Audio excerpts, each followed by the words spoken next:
کہ کسی نے آپ صلی اللہ علیہ وسلم کو روک لیا اور ایک مکان کی چھت کی جانب اشارہ کیا۔ وہ ایک یہودی کا مکان تھا۔ اس کے چھت پر ایک یہودی جس کا نام عمر بن حجاز تھا چھپا ہوا تھا۔ اس کے پاس ایک وزنی سل پڑی ہوئی تھی۔ اسے یہودیوں نے ایک کام سونپا تھا کہ محمد صلی اللہ علیہ وسلم اس مکان کے قریب سے گزرے تو آپ صلی اللہ علیہ وسلم کے سر پر سل گرا دے۔ رسول اللہ صلی اللہ علیہ وسلم کے اس سازش کے متعلق اطلاع ملی تو آپ صلی اللہ علیہ وسلم وہیں سے واپس آ گئے اور یہودیوں کو پیغام بھیجا کہ وہ مدینہ سے نکل جائے۔ بنو نذیر نے نکلنے کی بجائے لڑنے کی تیاریاں شروع کر دی۔ حضور صلی اللہ علیہ وسلم کے حکم سے بنو نذیر کو تیاریوں کی حالت میں پکڑا گیا اور یہودی مدینہ سے نکالنے لگے۔ ان میں کچھ تو شام چلے گئے تھے اور زیادہ تر خیبر میں آباد ہوئے۔ تم نے شاید ان کے سرداروں کے نام سنے ہوں گے، سلامہ بن ابی الحقیق، کنانہ بن الربیع اور حیی بن اخطب مشہور یہودی سربراہ تھے۔ یہ خیبر میں آباد ہوئے اور رسول اللہ صلی اللہ علیہ وسلم سے انتقام لینے کی تیاریوں میں مصروف ہو گئے۔ یہودی سازش کے ماہر ہے۔ انہوں نے مکہ جا کر قریش مکہ کو مسلمانوں کے خلاف بھڑکایا اور وہ دوسرے علاقوں میں بھی گئے اور لوگوں کو مسلمانوں سے یوں خوفزدہ کیا کہ مسلمانوں کو مدینہ میں ہی ختم نہ کیا گیا تو یہ سب کو ختم کر دیں گے۔ تم شاید نہیں جانتے ابن داؤد، یہودی کا دماغ سازش کے سوا اور کچھ سوچ ہی نہیں سکتا۔ یہ ایسے پراثر الفاظ اور انداز سے لوگوں کو اکساتے اور مشتغل کرتے ہیں کہ ہر کوئی یہودی کی بات کو اپنے دل کی آواز سمجھنے لگتا ہے۔ انہوں نے قبیلہ قریش اور دوسرے قبائل کے سامنے اپنی مثال پیش کی کہ یہودی پشت در پشت مدینہ میں رہتے چلے آ رہے تھے۔ تم دیکھ رہے ہو کہ انہوں نے یہودیوں کو گھر سے بے گھر اور وطن سے جلا وطن کر دیا ہے، اور مدینہ میں وہی چند ایک یہودی رہ گئے ہیں جنہوں نے مسلمانوں کی غلامی قبول کر لی ہے۔ ہاں ابن کعب، ابن داؤد نے معصومیت کے لہجے میں کہا، میں یہودیوں کی ذہنیت اور اسلام دشمنی کے بارے میں جانتا ہوں، لیکن اتنا نہیں جانتا جتنا کہ تم جانتے ہو۔ یہ باتیں مجھے سناؤ۔ میرا اٹھنا بیٹھنا یہودیوں کے ساتھ رہتا ہے، میں ان کی ہر بات کو سچ مان لیا کرتا ہوں۔ کیا تم ساری باتیں سننا پسند کرو گے؟ حبیب نے پوچھا۔ اکتا تو نہیں جاؤ گے؟ نہیں ابن کعب، ابن داؤد نے کہا، میں یہ باتیں سننا چاہتا ہوں، ان سے زیادہ تو مجھے یہ باتیں سننے کا شوق ہے۔ بنت یمین نے کہا، میں جب اسلام کے کسی دشمن کی بات سنتی ہوں تو میرے جسم میں آگ لگ جاتی ہے، میں کہتی ہوں اسے بھی قتل کر دوں۔ یہودیوں سے مجھے اس لیے نفرت ہے۔ تم دونوں سننا چاہو یا نہ چاہو۔ حبیب نے کہا، میرا دل آج ایسا بر آیا ہے کہ یہی باتیں کرتے رہنے کو جی چاہتا ہے۔ یہ باتیں کوئی پرانی باتیں تو نہیں۔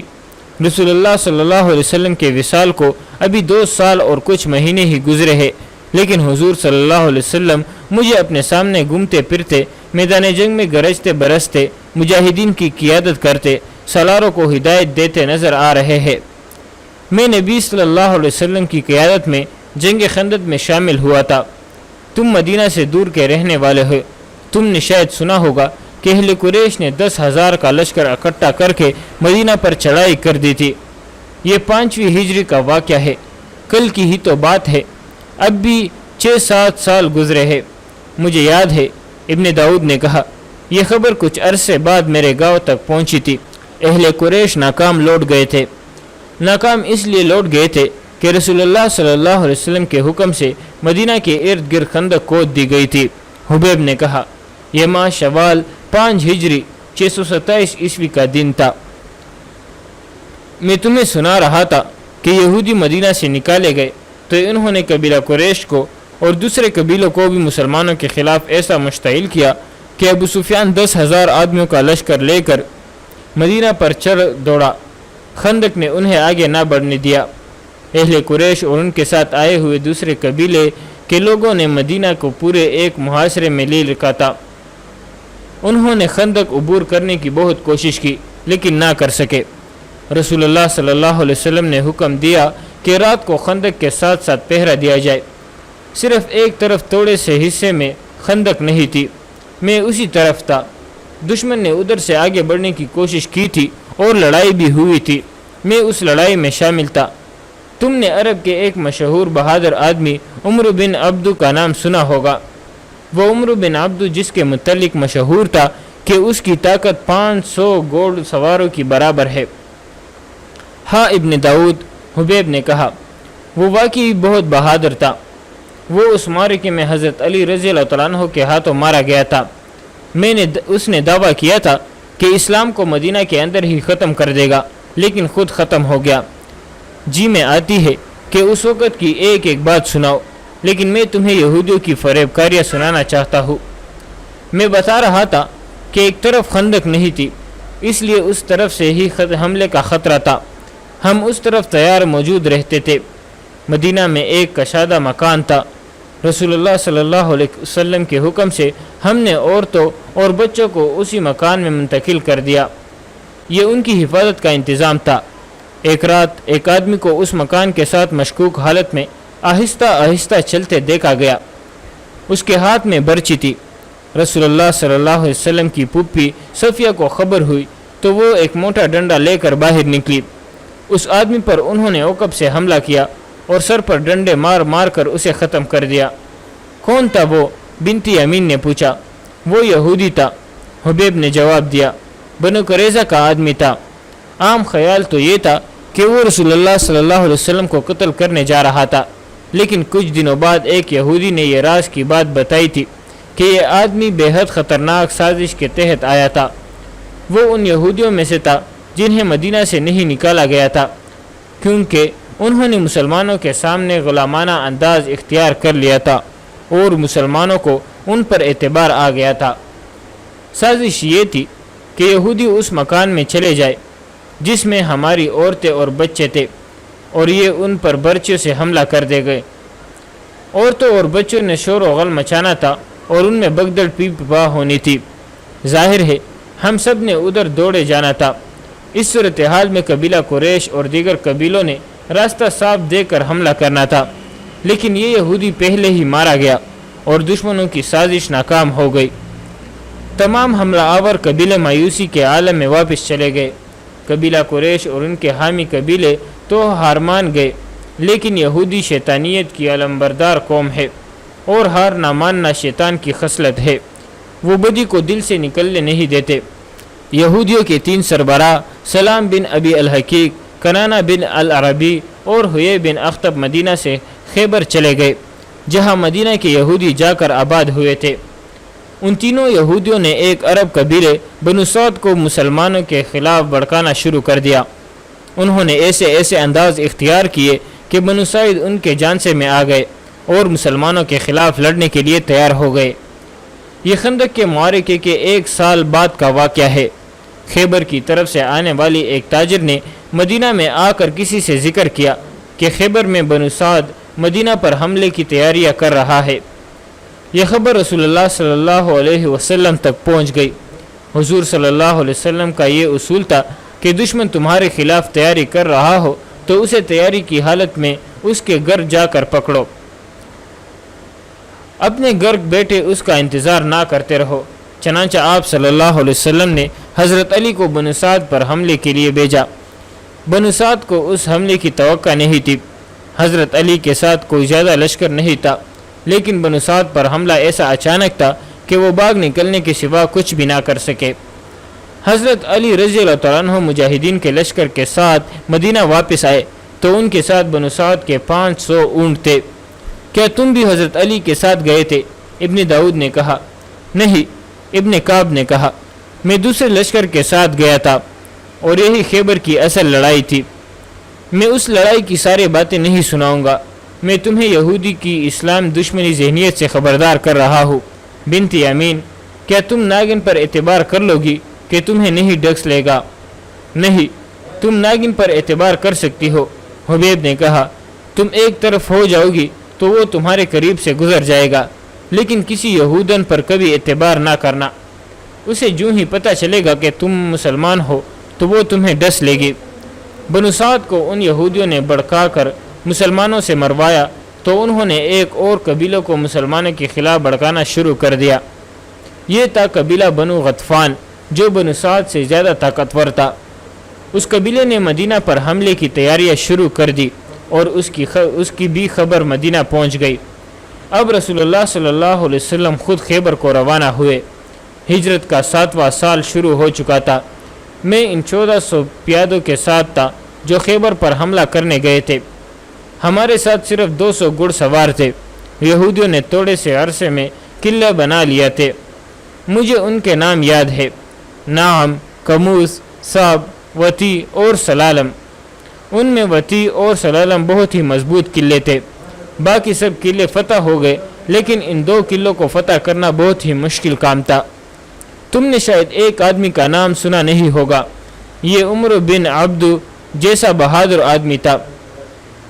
اس کا نام مرحب تھا، اور یہ دونوں قلعے اسی کے تھے۔ نہیں، ابن داؤد نے جواب دیا، میں نے اس کا نام کبھی نہیں سنا۔ تم اس کی بہادری کی باتیں سناؤ، مجھے تمہاری باتیں اچھی لگ رہی ہے۔ میں تو کہتا ہوں، حبیب نے کہا، دن ہو یا رات یہی باتیں سناتا رہوں۔ ہوا یوں کہ رسول اللہ صلی اللہ علیہ وسلم نے ابو بکر کو سپہ سالار مقرر کر کے ان 2 قلعوں کو فتح کرنے کے لیے بھیجا۔ میں بھی اس لشکر کے ساتھ تھا۔ لشکر کیا تھا؟ 1400 پیادے اور 200 گھڑ سوار۔ ان میں کچھ زخمی ہو کر بیکار ہو چکے تھے اور چند ایک شہید بھی ہو گئے تھے۔ غطفان کے آدمیوں نے باہر آ کر اتنا سخت مقابلہ کیا کہ ہم ہار گئے۔ ہمارے سالار ابو بکر لشکر کو پیچھے لے آئے۔ رسول اللہ صلی اللہ علیہ وسلم نے حضرت عمر کو سالار مقرر کر کے علم ان کے سپرد کر دیا۔ حضرت عمر بن الخطاب نے ہمیں 2 دن لڑایا، مگر میں غطفان والوں کی بہادری کی تعریف کرتا ہوں کہ انہوں نے ہمارے قدم نہ جمنے دیے۔ عمر بھی ناکام لوٹ آئے۔ وہ تو بہت ہی بہادر تھے، ابن داؤد نے کہا، جنہوں نے مسلمانوں کو پسپائی پر مجبور کر دیا۔ وہ یقیناً دلیر اور نڈر تھے۔ کچھ وہ دلیر اور نڈر تھے اور کچھ ہم تعداد میں توڑے تھے۔ انہیں دوستوں کی طرح اپنے ساتھ رکھا، لیکن انہوں نے غزوہ بدر کے بعد معاہدے کی خلاف ورزی کی۔ اس وقت مدینہ کے اندر اور خصوصاً مضافات میں یہودیوں کی اجارہ داری تھی اور ان کی آبادی بھی زیادہ تھی۔ رسول اللہ صلی اللہ علیہ وسلم نے ان کے ساتھ یہ معاہدہ کیا کہ مدینہ پر کوئی دشمن حملہ کرے گا تو یہ یہودی مسلمانوں کی مدد کریں گے اور دشمن کی مدد نہیں کریں گے۔ اس کے عوض مسلمان یہودیوں کا ہر طرح سے خیال رکھیں گے اور ان کے ساتھ تعاون کریں گے۔ پھر جانتے ہو کیا ہوا ابن داؤد؟ یہودیوں نے دربردہ قریش مکہ سے رابطہ قائم کر لیا۔ یہودیوں کے یہ الفاظ رسول اللہ صلی اللہ علیہ وسلم کے کانوں میں پڑے، قبیلہ لڑنا جانتا ہی نہیں، مسلمان ہم سے لڑتے تو ہم انہیں دکھا دیتے کہ لڑائی کس طرح لڑی جاتی ہے۔ اس کے ساتھ ہی یہودیوں نے اسلام کے خلاف محاذ بنا لیا۔ ماہ شوال 2 ہجری میں رسول اللہ صلی اللہ علیہ وسلم نے دیکھا کہ یہودیوں نے صلح کا معاہدہ توڑ ڈالا ہے، تو آپ صلی اللہ علیہ وسلم نے یہودیوں کے خلاف جنگی کارروائی کر کے انہیں مدینہ سے نکال دیا۔ یہودیوں کا یہ قبیلہ بنو قینقاع تھا۔ یہودیوں کا دوسرا قبیلہ بنو نذیر تھا۔ چونکہ اس قبیلے نے معاہدے کا کچھ پاس کیا تھا، اس لیے اسے مدینہ میں ہی رہنے دیا گیا۔ 2 سال بعد 4 ہجری میں اس قبیلے کی ذہنیت بھی بے نقاب ہو گئی۔ کوئی ایسا معاملہ یا مسئلہ پیش آ گیا جس کے متعلق گفت و شنید کی ضرورت پیش آئی۔ رسول اللہ صلی اللہ علیہ وسلم حضرت ابوبکر و عمر کے ساتھ لے کر یہودیوں کے سربراہ کے ہاں گئے۔ آپ صلی اللہ علیہ وسلم اس یہودی سربراہ کے ٹھکانے پر پہنچے ہی تھے کہ کسی نے آپ صلی اللہ علیہ وسلم کو روک لیا اور ایک مکان کی چھت کی جانب اشارہ کیا۔ وہ ایک یہودی کا مکان تھا۔ اس کے چھت پر ایک یہودی جس کا نام عمر بن حجاز تھا چھپا ہوا تھا۔ اس کے پاس ایک وزنی سل پڑی ہوئی تھی۔ اسے یہودیوں نے ایک کام سونپا تھا کہ محمد صلی اللہ علیہ وسلم اس مکان کے قریب سے گزرے تو آپ صلی اللہ علیہ وسلم کے سر پر سل گرا دے۔ رسول اللہ صلی اللہ علیہ وسلم کے اس سازش کے متعلق اطلاع ملی تو آپ صلی اللہ علیہ وسلم وہیں سے واپس آ گئے اور یہودیوں کو پیغام بھیجا کہ وہ مدینہ سے نکل جائے۔ بنو نذیر نے نکلنے کی بجائے لڑنے کی تیاریاں شروع کر دی۔ حضور صلی اللہ علیہ وسلم کے حکم سے بنو نذیر کو تیاریوں کی حالت میں پکڑا گیا اور یہودی مدینہ سے نکالنے لگے۔ ان میں کچھ تو شام چلے گئے تھے اور زیادہ تر خیبر میں آباد ہوئے۔ تم نے شاید ان کے سرداروں کے نام سنے ہوں گے: سلامہ بن ابی الحقیق، کنانہ بن الربیع اور حیی بن اخطب مشہور یہودی سربراہ تھے۔ یہ خیبر میں آباد ہوئے اور رسول اللہ صلی اللہ علیہ وسلم سے انتقام لینے کی تیاریوں میں مصروف ہو گئے۔ یہودی سازش کے ماہر ہے، انہوں نے مکہ جا کر قریش مکہ کو مسلمانوں کے خلاف بھڑکایا اور وہ دوسرے علاقوں میں بھی گئے اور لوگوں کو مسلمانوں سے یوں خوفزدہ کیا کہ مسلمانوں کو مدینہ میں ہی ختم نہ کیا گیا تو یہ سب کو ختم کر دیں گے۔ تم شاید نہیں جانتے ابن داؤد، یہودی کا دماغ سازش کے سوا اور کچھ سوچ ہی نہیں سکتا۔ یہ ایسے پراثر الفاظ اور انداز سے لوگوں کو اکساتے اور مشتغل کرتے ہیں کہ ہر کوئی یہودی کی بات کو اپنے دل کی آواز سمجھنے لگتا ہے۔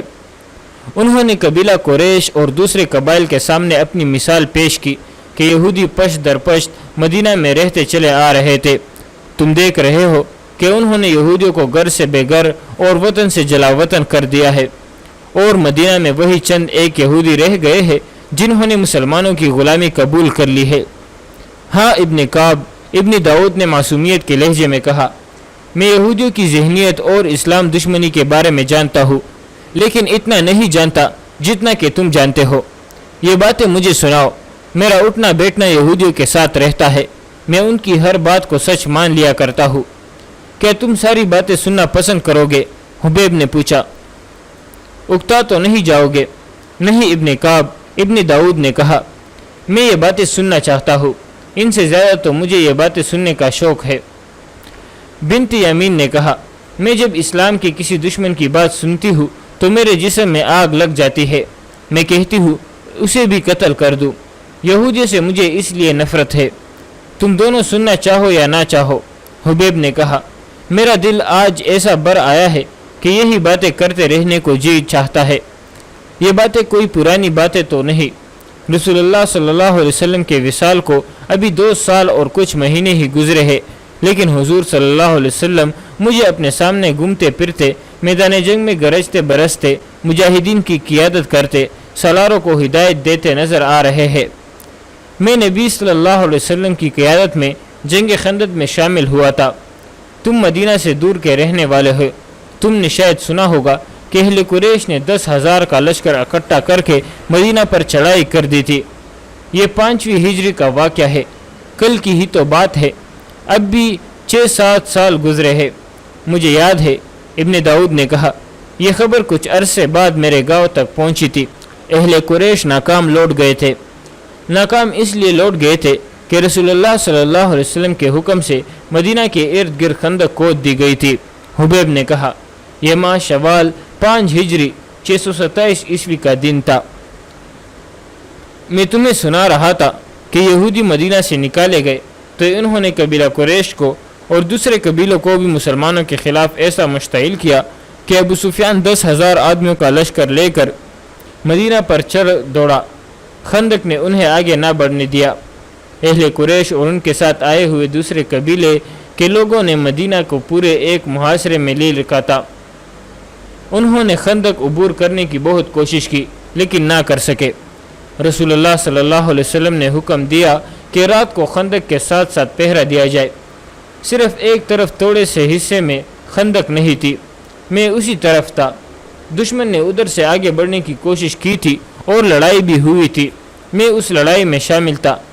تم نے عرب کے ایک مشہور بہادر آدمی عمر بن عبد کا نام سنا ہوگا۔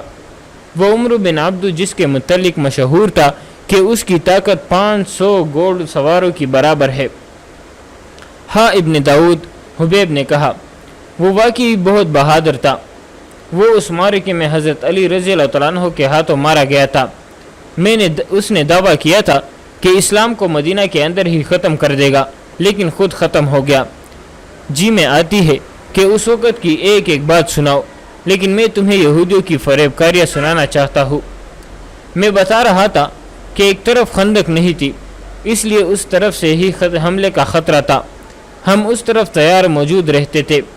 مدینہ میں ایک کشادہ مکان تھا۔ رسول اللہ صلی اللہ علیہ وسلم کے حکم سے ہم نے عورتوں اور بچوں کو اسی مکان میں منتقل کر دیا۔ یہ ان کی حفاظت کا انتظام تھا۔ ایک رات ایک آدمی کو اس مکان کے ساتھ مشکوک حالت میں آہستہ آہستہ چلتے دیکھا گیا۔ اس کے ہاتھ میں برچی تھی۔ رسول اللہ صلی اللہ علیہ وسلم کی پھوپھی صفیہ کو خبر ہوئی تو وہ ایک موٹا ڈنڈا لے کر باہر نکلی۔ اس آدمی پر انہوں نے عقب سے حملہ کیا اور سر پر ڈنڈے مار مار کر اسے ختم کر دیا۔ کون تھا وہ؟ بنت یمین نے پوچھا۔ وہ یہودی تھا، حبیب نے جواب دیا۔ بنو قریظہ کا آدمی تھا۔ عام خیال تو یہ تھا کہ وہ رسول اللہ صلی اللہ علیہ وسلم کو قتل کرنے جا رہا تھا، لیکن کچھ دنوں بعد ایک یہودی نے یہ راز کی بات بتائی تھی کہ یہ آدمی بے حد خطرناک سازش کے تحت آیا تھا۔ وہ ان یہودیوں میں سے تھا جنہیں مدینہ سے نہیں نکالا گیا تھا، کیونکہ انہوں نے مسلمانوں کے سامنے غلامانہ انداز اختیار کر لیا تھا اور مسلمانوں کو ان پر اعتبار آ گیا تھا۔